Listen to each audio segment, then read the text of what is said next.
आप सभी को इंडियन एजुकेशन में स्वागत है। आप लोग को पढ़ाने के लिए लाइव फाउंडेशन कोर्स। तो फाउंडेशन कोर्स में आज क्या पढ़ना है, तो रूरल वास्ट रिकेलिंग और गोबर गैस एंड प्लांट गैस के बारे में पढ़ना है। तो देखिए, आप सभी वीडियो अच्छा लगे तो वीडियो को लाइक और सब्सक्राइब जरूर कीजिए। क्लास MLT और DMLT से पढ़ाने जा रही हूँ। तो फाउंडेशन कोर्स में पढ़ना है एक अध्याय 6 में ग्रामीण कूड़े का सदुपयोग या गोबर गैस या प्लांट या बायोगैस के बारे में। रूरल वास्ट रिकेलिंग और गोबर गैस, प्लांट गैस और बायोगैस पार्ट से आज क्या पढ़ना है, तो प्रश्न नंबर 13 में क्या है कि प्रगति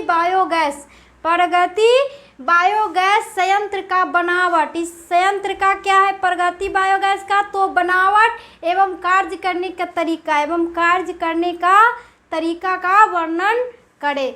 तो उत्तर में क्या होगा कि प्रगति बायोगैस संयंत्र या पूना के एक स्वयंसेवी संस्था यूनाइटेड इकोनॉमिक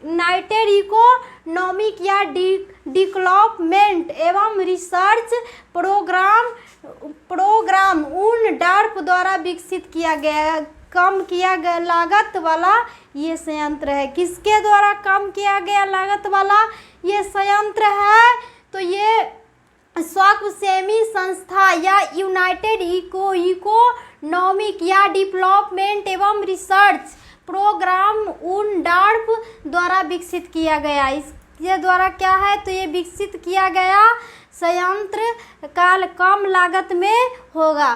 तो ये प्रगति संयंत्र के निर्माण में 2 से 8 घन मीटर और प्रगति संयंत्र के निर्माण में कितने, तो 2 से 8 घन मीटर वाले नापों के गैस 2 से 8 घन मीटर नापों वाले गैस संयंत्र पर केंद्र सरकार का अपारंपरिक ऊर्जा स्रोत और कौन सरकार का, तो केंद्र सरकार का अपारंपरिक ऊर्जा स्रोत विभाग द्वारा अनुदान राशि भी काश्तकारों का प्रदान किया जाती है। और अनुदान राशि किसके द्वारा, तो केंद्र सरकार के द्वारा प्रदान की जाती है। तो लाइक सब्सक्राइब करें यहाँ पर। तो प्रगति मॉडल KVIC मॉडल क्या है कि प्रगति मॉडल में KVIC बायोगैस संयंत्र का ही एक अन्य रूप है। और KVIC संयंत्र का क्या है, कौन मॉडल में, तो प्रगति मॉडल में इसका अन्य रूप होगा कौन, तो यह KVIC का अपेक्षा कम लागत बन जाएगा। और ये KVIC की अपेक्षा क्या होती है, तो कम लागत बन जाती है। KVIC के कारण कम लागत बन जाती है। तो संयंत्र के निम्नलिखित भागों को चित्र द्वारा दर्शाया गया है। और ये निम्नलिखित भागों किसके द्वारा दर्शाया जाएगा, तो ये चित्र के द्वारा दर्शाया जाएगा। तो और नंबर में क्या है कि खड्डे की खुदाई बायोगैस संयंत्र के आकार प्रकार, खड्डे की खुदाई और क्या है कि बायोगैस संयंत्र के आकार प्रकार एवं स्थान चुनाव का बाद तालिका 2 तथा तालिका 13 के अनुसार खड्डे की खुदाई करेंगे। और खुदाई किसके अनुसार करेंगे, तो 2 और 13 के अनुसार तालिका के अनुसार ये खड्डे की खुदाई करेंगे। तो ये चित्रानुसार और गहराई की खुदाई के बाद नीम के लिए कीट का ढाल बनाएंगे। और नीम के लिए क्या करेंगे, तो इसमें कीट का एक ढाल नुमा आकार का बनाएंगे। तो ये तालिका में दिया हुआ है कि खड्डे की खुदाई कितनी माप की होनी चाहिए। तो तालिका 2 खड्डे की खुदाई हेतु माप और तालिका 2 में खड्डे की मपाई हेतु क्या है, तो ये खुदाई होने वाली माप कितनी होगी, तो इसकी संख्या जानना है। तो ये संख्या एक में नाप घन मीटर में क्या है कि खड्डे की व्यास और क्या है, तो इंच में कितना होगा, तो ये नाप में है घन मीटर में 2, 3, 4 और 6 है। तो खड्डे की व्यास में इंच में कितनी होगी, तो 9 इंच, 6 इंच 2 में घन मीटर में और 3 नाप घन मीटर में कितना होगा, तो 10 इंच और 6 इंच। तो वीडियो में बने रहे और वीडियो को लाइक सब्सक्राइब करें। तो यहाँ पर क्या है कि नाप घन मीटर कितनी है, तो 4। ये क्या है, तो 4 में कितनी होगी, खड्डे की व्यास की की इंच में तो 11 इंच का होगा और 6 में 14 होगा। तो ये संख्या 2 नंबर क्या है कि खड्डे की गहराई। अब खड्डे की गहराई कितनी तराई में रहनी चाहिए, तो ये 7 इंच में रहना चाहिए। नाप घन मीटर में कितनी, तो 7 और 7 इंच 3 इंच, एक फिर क्या होगा, तो 7 इंच 5 इंच और 8 इंच और 3 इंच। तो यही खड्डे की घन मीटर की माप है। तो ये ब नंबर क्या है अ में, तो ये चित्र स का प्रगति संयंत्र हेतु खड्डे का आकार है। ये अ ब का क्या है, तो ये खड्डे का आकार है। प्रगति की बायोगैस बनाने की विधि, ख नंबर में क्या है कि प्रगति बायोगैस बनाने की विधि। तो इसमें क्या होगा कि खड्डे की खुदाई पूरा होने, खड्डे की खुदाई पूरा होने तथा निर्माण सामग्री का सही चयन व इसकी निर्माण स्तर पर उपलब्धता के बाद ही निर्माण कार्य शुरू करेंगे। और उपलब्धता के बाद खड्डे के निर्माण में क्या शुरू करेंगे, तो कार्य करना शुरू करेंगे। तो पहला नंबर क्या है, नींव।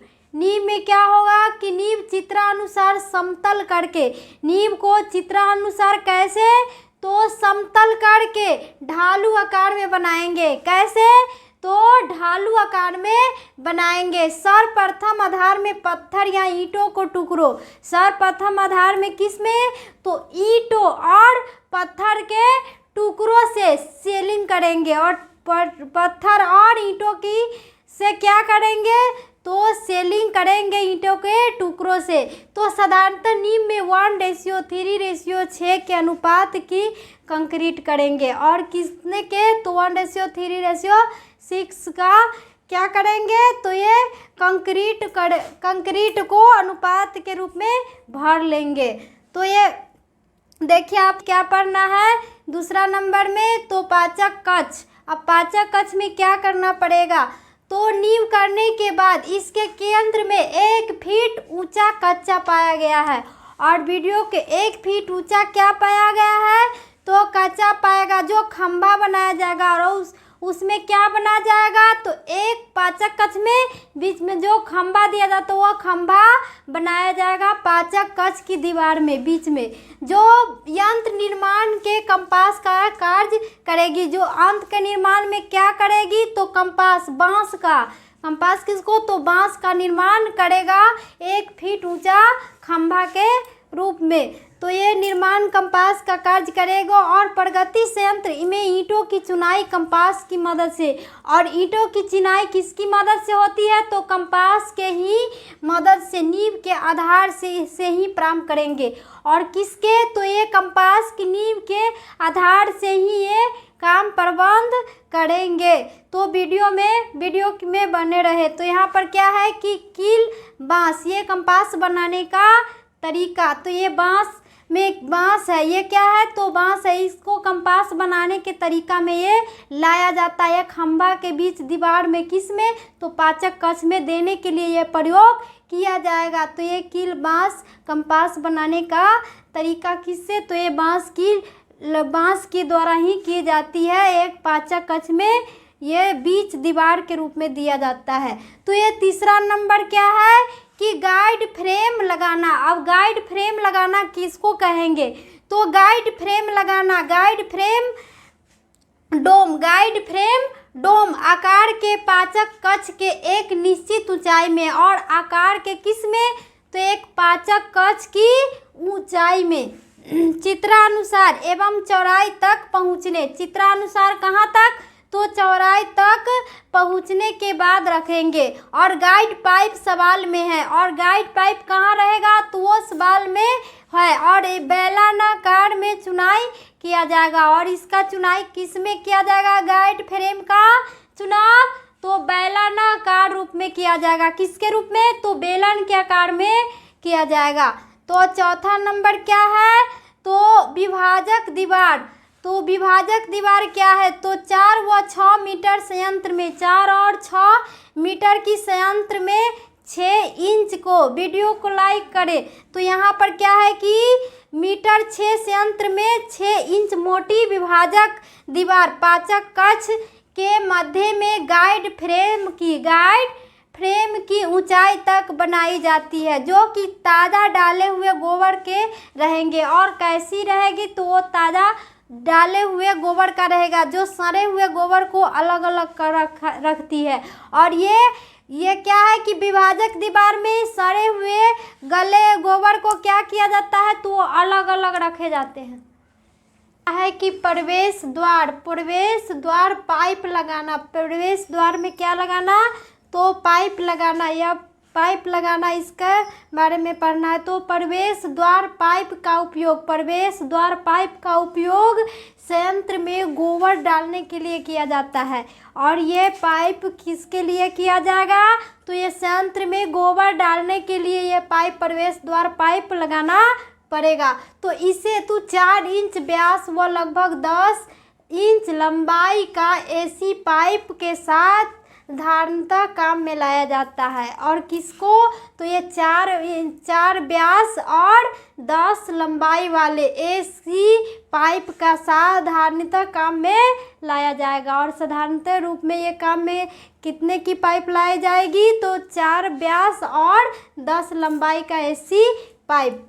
तो पाइप का निचला सिरा कच्चे पाए से होगा। पाइप का निचला पाया कैसी होगी? तो कच्चे पाए से होगा। और 1 फीट ऊपर रखा जाएगा। तो इसी को प्रवेश द्वार पाइप। अब क्या है कि छठा नंबर निर्गम द्वार पाइप लगाना। अब निर्गम द्वार पाइप लगाना, तो निर्गम द्वार पाइप को प्रवेश द्वार पाइप की तरह ही लगाया जाता है। और निर्गम द्वार की पाइप को किसके द्वारा लगाया जाएगा? तो प्रवेश करने वाला द्वार द्वारा ये लगाई जाएगी पाइप। तो यह सड़े हुए गोबर को बाहर निकालने का काम करेगा। और निर्गम द्वार पाइप ये क्या काम करेगा? तो सड़े हुए गोबर को बाहर निकालने का संयंत्र से काम करेगा। तो ये संयंत्र से निकालने का काम करेगा। ये ही हुआ निर्गम द्वार पाइप लगाना, जो सड़े हुए गोबर को संयंत्र से बाहर निकालने का काम करेगा। 7वां नंबर क्या है? प्रवेश तथा निर्गम कुंडी। प्रवेश करने वाला तथा निर्गम कुंडी। तो ये पाचक कक्ष का काम पूर्ण होने के बाद पाचक कक्ष में जो पूर्ण काम होगा, तो उसके बाद प्रवेश एवं निर्गम कुंडी के दिए हुए नाप के अनुसार, और निर्गम कुंडी को दिए हुए किसके? तो नाप के अनुसार बनाया जाएगा। और किसके द्वारा बनाया जाएगा? तो नाप के अनुसार बनाया जाएगा। तथा निर्गम कुंडी में सड़ा हुआ गोबर बाहर आएगा। और निर्गम कुंडी में सड़ा हुआ गोबर क्या होगा? तो बाहर आएगा। अब 7 में क्या है? ये 8 नंबर में क्या है? प्लास्टर। अब प्लास्टर कैसे किया जाएगा? तो ये प्लास्टर पाचक कक्ष तथा गैस संग्राहक। प्लास्टर पाचक कक्ष में और गैस संग्राहक के डाइजेस्टर में। कहाँ पर? तो गैस संग्राहक के डाइजेस्टर के डोमनुमा दीवार के अंदर। और किसके? तो डोमनुमा दीवार के अंदर की सतह पर 1.3 सीमेंट की रेत। कितने में? तो 1.3 सीमेंट की रेत की मसाले से प्लास्टर करेंगे। और कितने सीमेंट की से मात्रा से प्लास्टर करेंगे? तो 1.3 सीमेंट की रेत की मसाले से प्लास्टर करेंगे। तो प्रवेश एवं निर्गम कुंडियों पर, प्रवेश करने वाला और निर्गम कुंडियों पर भी 1.5 का प्लास्टर करेंगे। और इस पे जो निर्गम कुंडी पर भी कितना का? प्रवेश करने वाले पर तो 1.5 का प्लास्टर करेंगे। तथा इसकी सतह को चिकनी बनाया जाएगा। और इसकी सतह को जो द्वार पर होगा उसको कैसी बनाई जाएगी? तो चिकनी बनाई जाएगी। तो सभी कार्य पूर्ण होने पर नींव की सतह पर भी फिनिशिंग का कार्य करेंगे। और सभी कार्य पूर्ण हो जाने पर किसका कार्य करेंगे? तो फिनिशिंग करने का कार्य करेंगे। तो अब क्या है कि 9 नंबर में क्या है? तो 9 नंबर में है गाइड फ्रेम। अब गाइड फ्रेम किसको कहेंगे? इसमें क्या कार्य होगा? तो गाइड फ्रेम संयंत्र के नाप के अनुसार गाइड फ्रेम बनाएंगे। गाइड संयंत्र के नाप के अनुसार क्या किया जाएगा? तो नाप के अनुसार फ्रेम बनाया जाएगा। और गाइड फ्रेम में लगे हुए गाइड पाइप के सहारे से क्या है कि गाइड फ्रेम में जो लगे पाइप होगा उसके सहारे से लोहे का ड्रम गैस, और किसका, तो लोहे के गैस का ड्रम गैस दबाव के अनुसार ऊपर नीचे की होते रहते हैं, और उसमें लोहे के जो ड्रम के गैस जो बने हुए होते हैं उसके दबाव के अनुसार क्या होती रहती है वे, तो ऊपर नीचे होते रहेंगे। और guide frame angle iron MS बार में, और गाइड फ्रेम किस में, तो फ्रेम एंगल में, किस में, तो फ्रेम एंगल के आयरन MS बार व MS पाइप की सहायता से बनाई जाएगी। और किस पाइप की सहायता से बनाई जाएगी गाइड फ्रेम, तो MS पाइप की सहायता से ये बनाया जाएगी गाइड फ्रेम। अब क्या है 10 नंबर क्या है कि लोहे का ड्रम।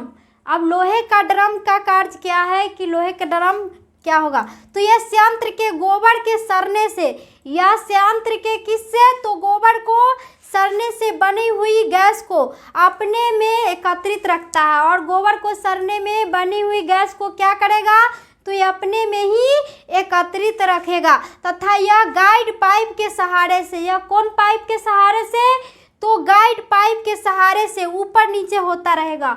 और गाइड पाइप के सहारे से कहाँ पर, तो संग्राहक में ऊपर नीचे होता रहेगा।